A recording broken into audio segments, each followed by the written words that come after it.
Live, sir, in the building. Welcome back to Nerdmation. I'm your boy Snake. And I am the Hammer. Oh, whoa, you are the Hammer. That's all we heard. There's a big delay there.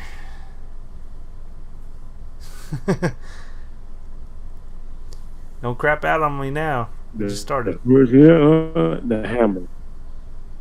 I don't know. Yeah, I don't know what's going on. Be alright. You be alright. Alright. So, oh, turn that down. Turn that down.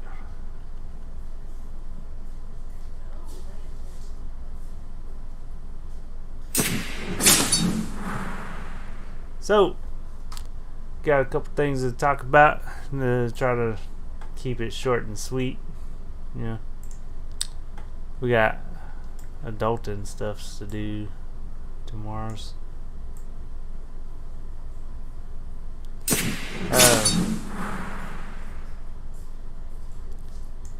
you want cookies too?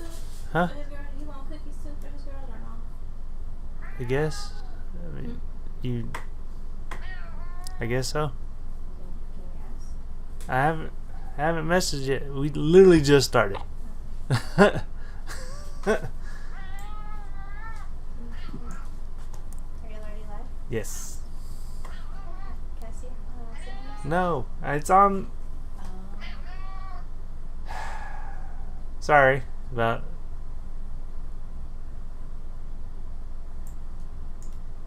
All right, let's get to it. Since Yeah. you know, interruptions out of the way And stuff. and things and stuff and things, you can buck if you want to. Let's go on live. Let's go. Hi, Dave. Everybody says hi, Day. Hey there. All right. So, starting off, we're going to talk about some basically Marvel's What If series that started, and we watched the first episode. It's not bad. I like the what if possibilities that they're going with. Like the very first episode was about what if Captain America didn't become Captain America, and actually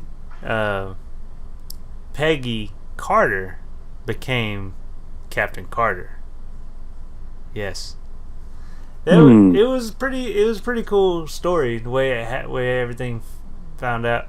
And basically the way what they're going with is basically one decision can change everything. So in this case, everything plays out the exact same as the what happened in Captain America. But the big change was whenever they asked Peggy if she wanted to. Remember, the doctor asked her if she felt wouldn't she feel better being in the the upper waiting room or wherever, or like behind the glass or whatever. Well, she decided no, she's going to actually stay on the floor in this universe.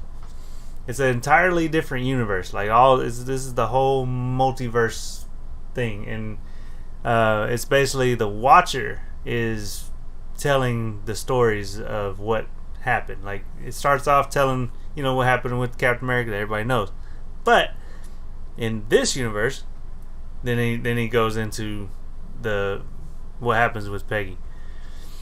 So by her making that decision, she's on the floor when everything goes down and it gets blown up. The guy detonates the bomb, and he does it right before Steve gets into the chamber, and so he goes and he shoots people. He actually shoots Steve. Steve gets shot. He doesn't die, but he gets shot. And because Steve can't get in the machine, the general's like told Stark to get in the machine. He's like, oh yeah, I just push buttons. I don't do that. So then Peggy's literally the only one, and so she starts to get in the machine. And then the general's like, no, not you. You know, because you're a woman. So it goes down that whole route. But she gets in. She actually shoots the guy. So the formula does not get out. That's another big change. So all the formula gets into her. So there is no formula that gets out. Remember, like it did. Because then that's the whole reason all the super soldiers serums and stuff start popping up, because they're trying to recreate the system. So no telling how that's going to change stuff. Then it goes through the whole. It does the same events as, you know, pretty much what happens in Captain America, but a little different. Like, because the Tesseract doesn't go the same exact route of like Red Skull having it.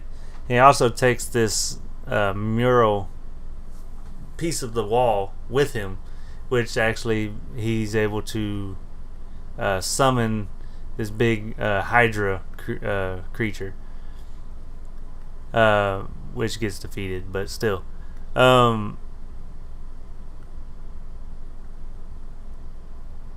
In the midst of, you know, like basically all this happening, like you know, Steve is still part of it. He's still part of the story. They still have that whole "you owe me a dance" situation going back and forth. But Peggy's just like big, like an Amazonian now. This is the Watcher part. But everything that Steve does, pretty much she's doing. You know, like so from the movie. But slight changes here and there. You know, like it's just crazy just how one little thing like changes everything.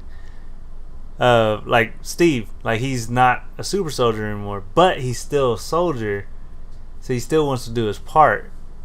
So when they get the Tesseract, they actually intercept the Tesseract from actually, you know, from getting to Red Skull. And remember when Red Skull had the Tesseract, he made those weapons. He didn't get to do that this time. But Stark actually made a big Iron Man suit, which was powered by the Tesseract. In the chest, it's a big Hulk. They call it. It's almost like the Hulk Buster, but it's called the Hydra Smasher, Stomper, or whatever. And they it pretty much looks just like Iron Man's first suit that he made, but bigger. But the Steve is the one actually piloting it. What else is there? Like, I'm trying not to give too much away. I don't, you know, I'm telling it, but I'm just gonna say this Marvel's What If is going to have major changes. Now these are just what if stories.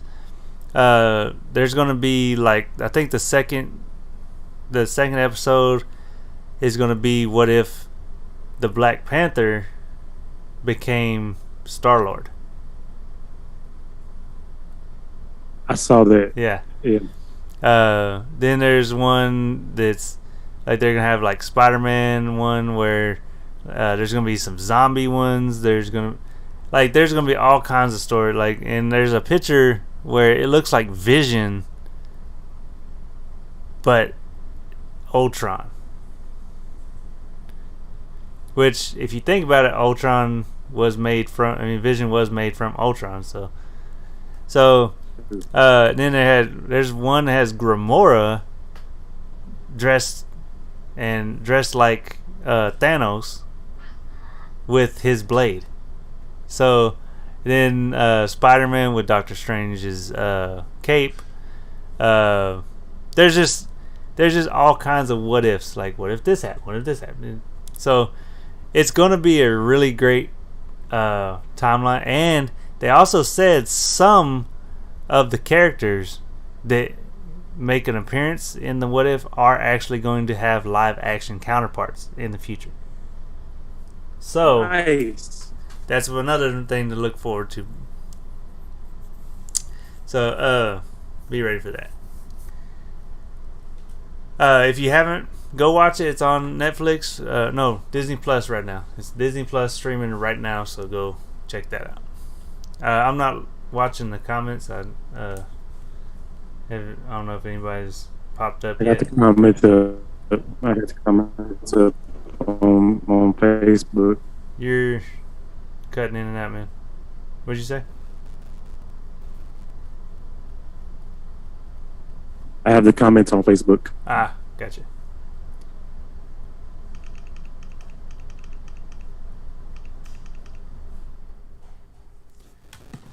Okay. So, moving on, I just wanted to get everybody's attention on the Marvel's What If.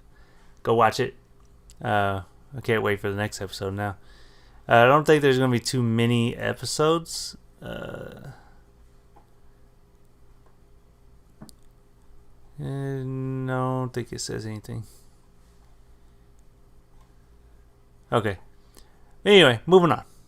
So, I did some more Power Rangers research from last week. I talked about how the Power Rangers and the Turtles crossover. And so last week I was telling everybody basically that, in this universe that the the Turtles are the Power Rangers. Well, on further research, I found the actual comic and was reading it. So it's not the case. So apparently in this universe, Power Rangers and Turtles are in the same universe. Just like apparently Transformers are supposed to be in there too. I think G.I. Joe's supposed to be in there too, if I'm not mistaken. But anyway, so what happened was Tommy actually infiltrated the Foot Clan, and he was at the group home, apparently, and he gets adopted. He got adopted a long time ago. But anyway, while he was there at one of those group homes, he had some like a little brother type figure, and his name was Tyler. Imagine that. But he was in the Foot Clan, and why he joined the Foot Clan is still kind of unclear to me.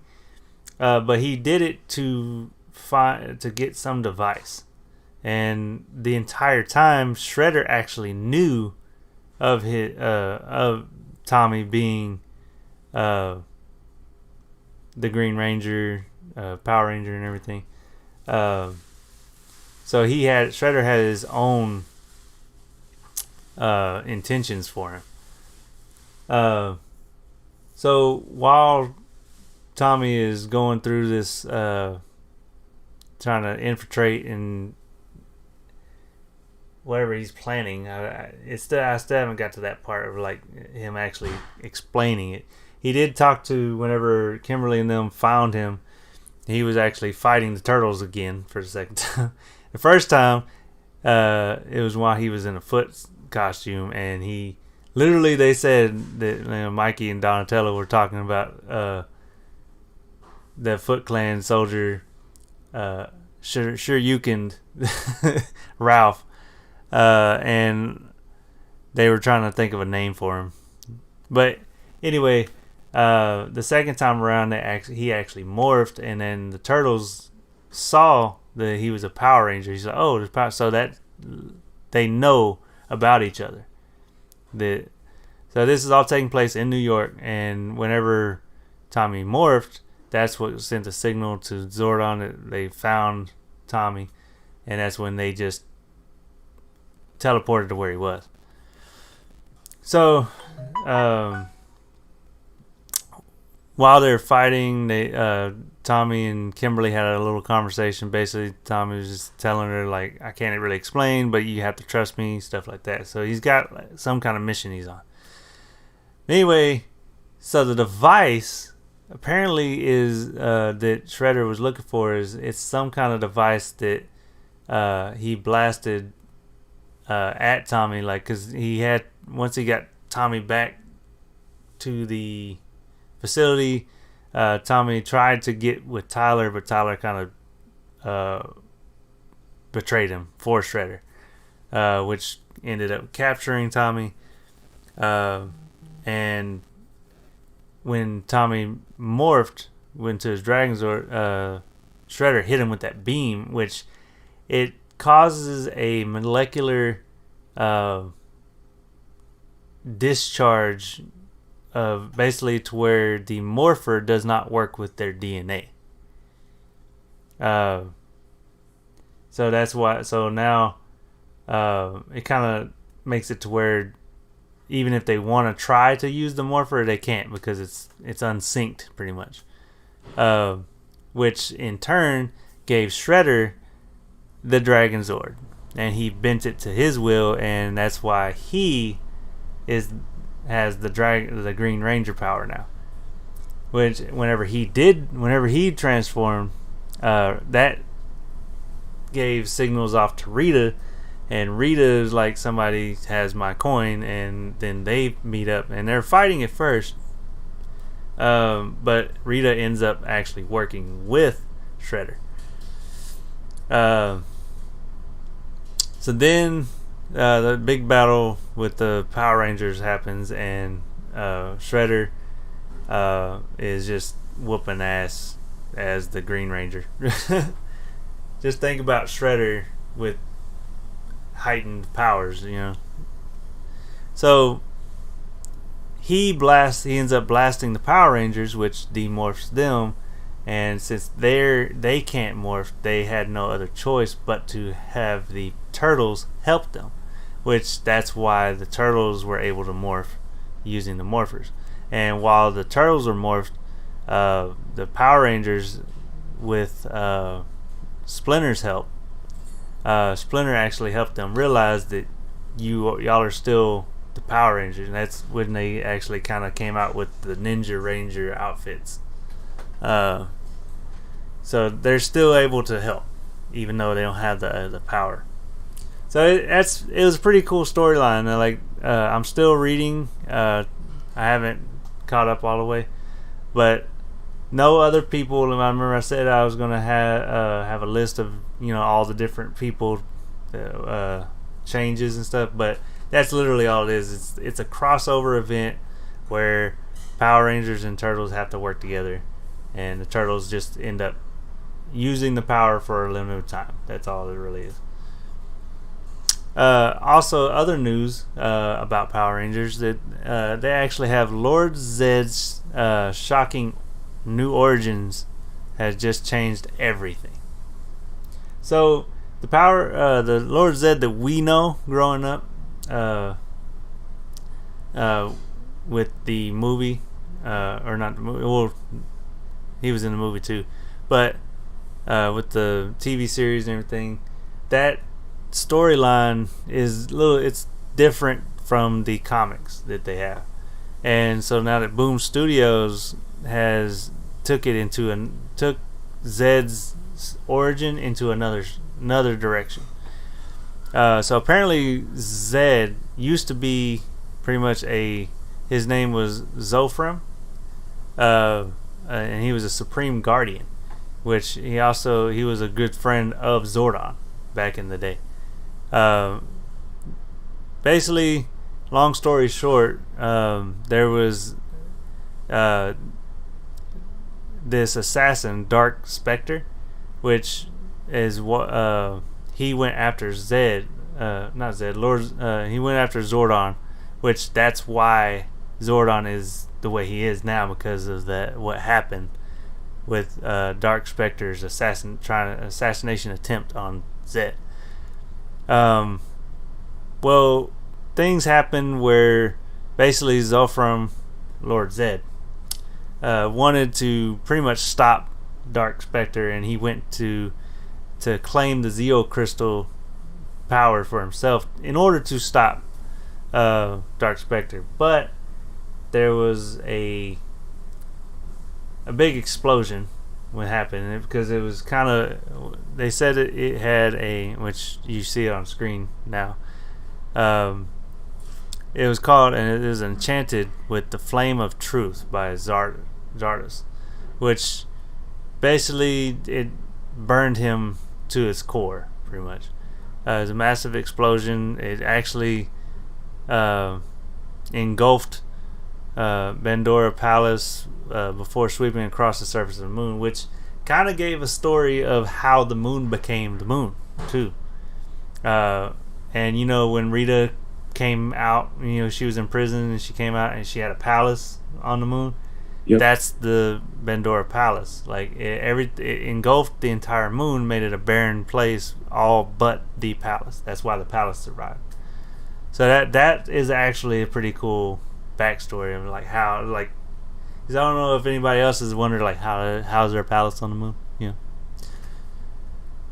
So it's a pretty cool. It also shows a picture of him sitting in this throne, and he's like, you just see all his skin just burnt off, and he has like a respirator. It's almost like, gives you Darth Vader vibes. So it also says this is a devastating truth to uncover, though it isn't entirely removed from Zedd's origin in the original 1993 television series. On the show, Zedd had in fact once been more humanoid in appearance and coming into contact with the Zeo Crystal, which reduced him to his gruesomely ironic form. However, the Lord Zedd of the small screen was neither Eltorian nor a hero before his transformation. That's the big change that they did. They made it basically. So now that Boom Studios' timeline has taken this particular turn, the nature of both Zedd and the Rangers' place in the universe has changed entirely. So for it also said something about that Zordon didn't know what befell his friend. So because, you know, like, I'm assuming it's whenever the assassination attempt on Zordon, that's what led Zedd to do what he had to do, which that's why I guess Zordon was in recovery whenever what happened to Zedd happened, and he didn't know. So it's gonna be interesting to see how that develops. So I'm try to read up on that too. But I do like that they're giving backstories. You know, we grew up with this on as kids, and we didn't have too much backstory wise, you know, on all the Power Rangers or like all the villains. Rita, like, why was she in prison on the moon? You know, like, who imprisoned her? You know, which we did find out about that later. But I think it was pretty cool. I wanted to share it once I came across it. Anybody that's fans of Power Rangers, you know, I'm pretty sure y'all would find it interesting. Hammer? No? Nothing? You ain't gonna talk, sir?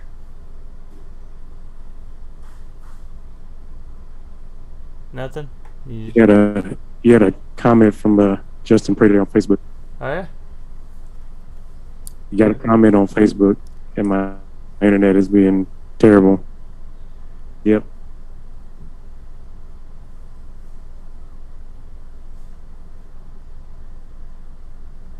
Alright, okay. So now I got it pulled back up.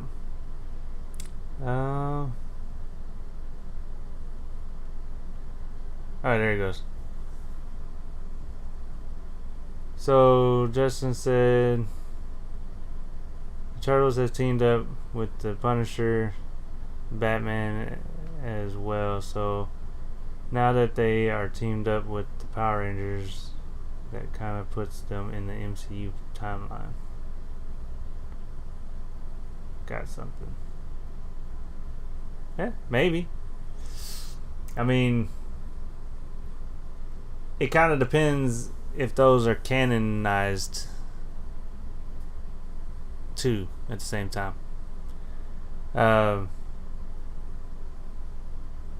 do remember those team ups. Yeah, I don't know. I mean, the Power Rangers and the Ninja Turtles, they've Transformers, G.I. Joe, they've all been in their own separate universes, you know, like not part of the Marvel or DC. So I don't know. Like, I don't know where they're gonna fall. I mean, it also depends on who buys the rights to them. Very true. All right. So moving on, I got a development. So, My Hero Academia. Any My Hero Academia fans, a major character development has happened in the latest chapter, which it's not animated yet. This happened in the manga, but it is a major character development for one of the characters, and that character is Bakugo. So I have it on the screen right now.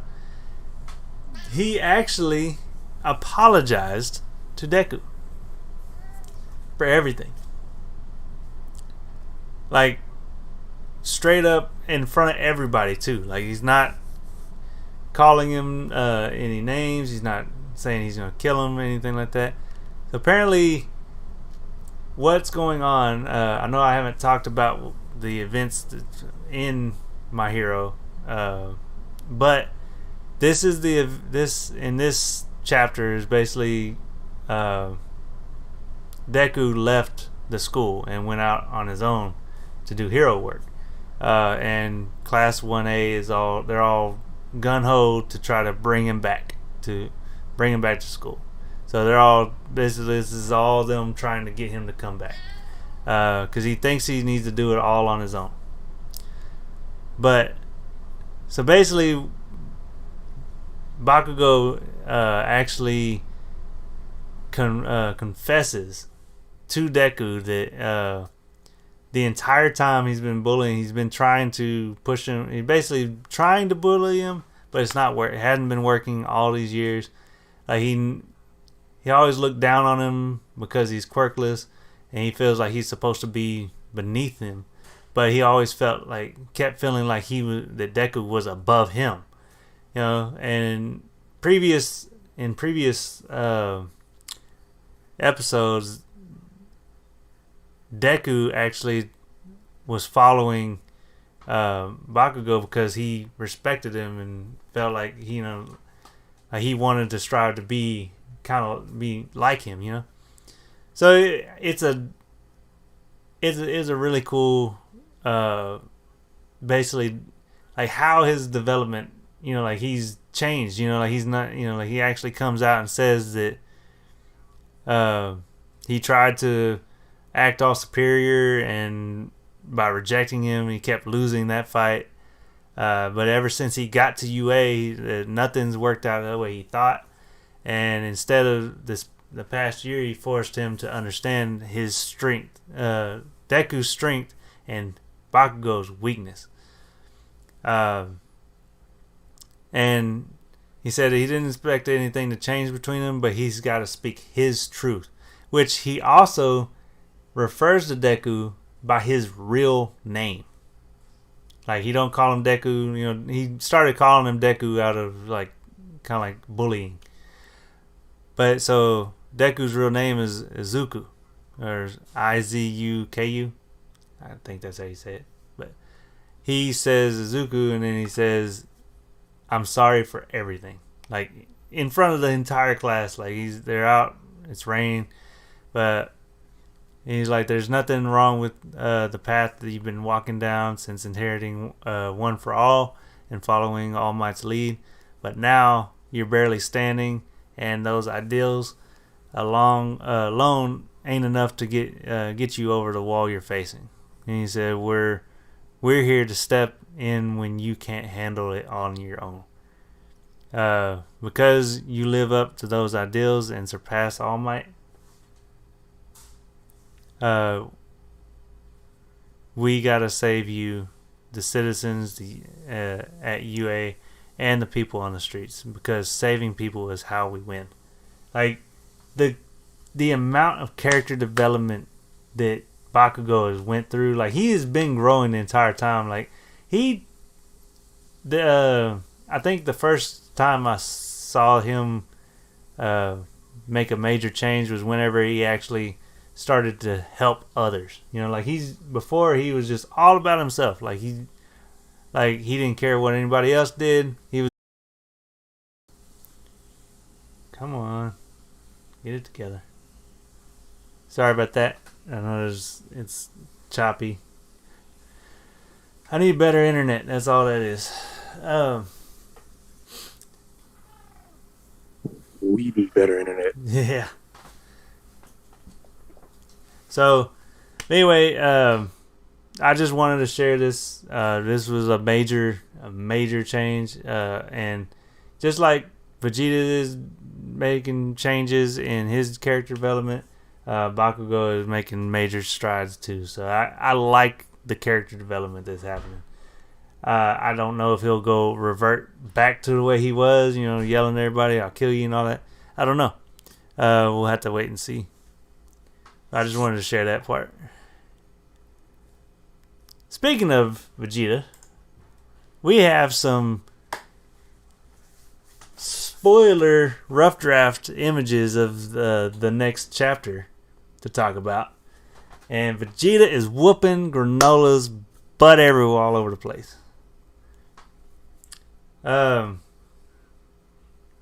So, as you see, we only got a couple of pages, but you see, basically, Vegeta is like powered up. He said, "What do you mean your power?" Granola says, "What do you mean your power has no limits?" Dang it. I went the wrong way. My bad. Okay.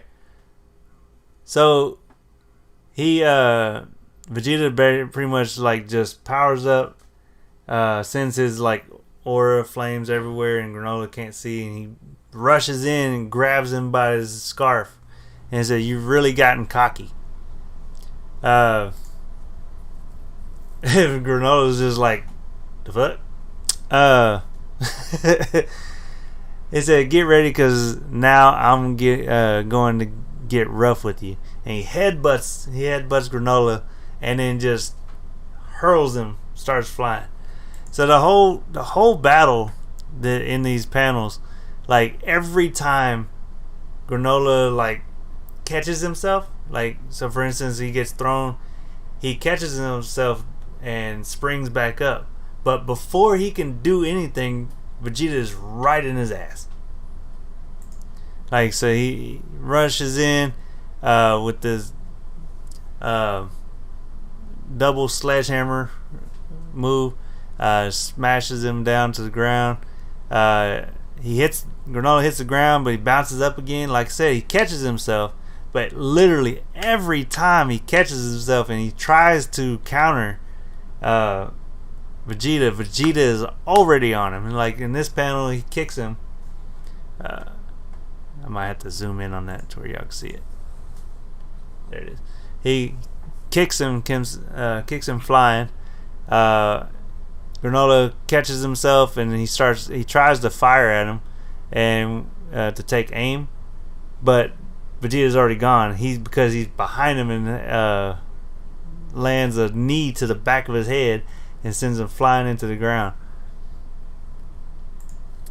Then this is the last panel we got so far. So Granola comes flying up and comes in with both hands and right into Vegeta's stomach.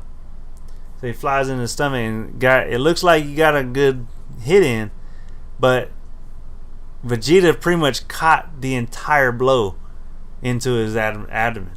And Vegeta said, "The way I am now, the more my fighting spirit burns, the stronger I grow." And he just looks deranged. Like, so that was the last panel. We have another panel right here. It's somebody actually took the and colored it, and actually used the same wording. But this is all panels from the rough draft, and they just colored it. It's all pretty. But so these are just the first couple of panels. We don't know how the chapter is actually going to progress. This next chapter, we'll have the full chapter on the 20th. But I don't know what to say from this, because this has happened before with Vegeta. We think that he's gonna just whoop butt and pull out a win. You know, he did it with Frieza when Return of Frieza came. Goku came in, he and Frieza shot Goku. You know, and Goku was down, and Vegeta had to step in. Remember, Vegeta came in and whooped Frieza all over the place whenever he turned blue. And just when you thought he was gonna win, Frieza blew up the planet, which made Whis have to rewind, and Goku ended up coming in and winning. It's happened multiple other times too. Like, we all think that Vegeta's actually this is gonna be Vegeta's turn, and they let us down. So hopefully, I really, really hope that they actually let him have this win. This is still just the beginning of the Granola arc, so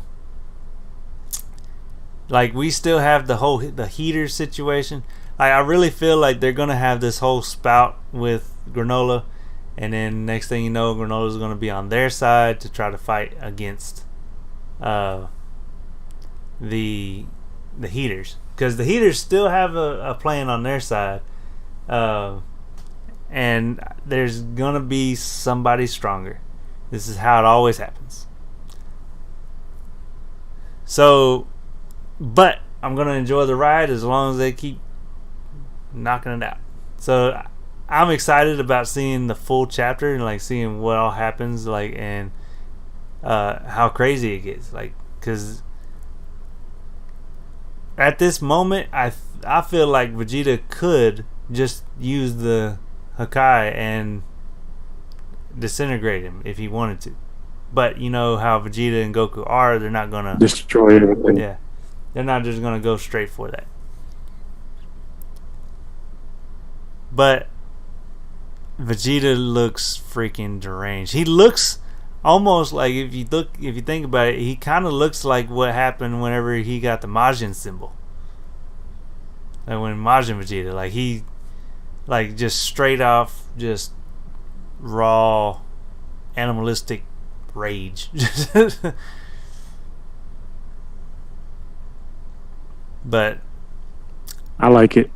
The more I might have some more spoilers next week, because they tend to put out spoilers up until the actual chapter, and I will cover the full chapter whenever that comes. Well, I'm curious, what do y'all think about everything I've talked about? Like, how do y'all feel about the What If, Marvel's What If? What do you feel about the Power Rangers situation, and the Turtles becoming Power? Oh, and also this show, the Zord, the Megazord was the Turtle Zord. Somehow, some way that it turned into like a turtle form. So it's still the Megazord, but it was a turtle type Power Ranger. I don't know. So that was dope. What do you think about My Hero Academia and Bakugo's character development? I want to know everything y'all want to talk about. comment it below. I'll get to all y'all's comments. And if there's anything y'all hear about that y'all want to know about, let me know. I'll look it up and I'll give you my 2 cents if you care.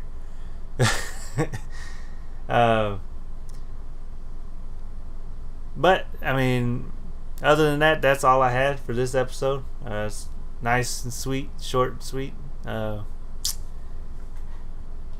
Hadn't been on too long, hopefully. But Hammer, you got anything you want to add? You want to talk about? Say anything? All right. Nope. Well, with that, that's gonna be the end of my show. Like I said, comment below. Go to YouTube and like, subscribe, and comment. That is the only way we're gonna get bigger and be able to. Cause I would like to do this full time, but I can't until we get the YouTube going. Me and Hammer want to, be here all the time, but but till then, we're just gonna keep trying to entertain you. But we need y'all's help to comment and interact with us. Come on the show, get nerdy with us. So, but till next time, stay nerdy, and I'll see y'all next Friday. Okay, bye.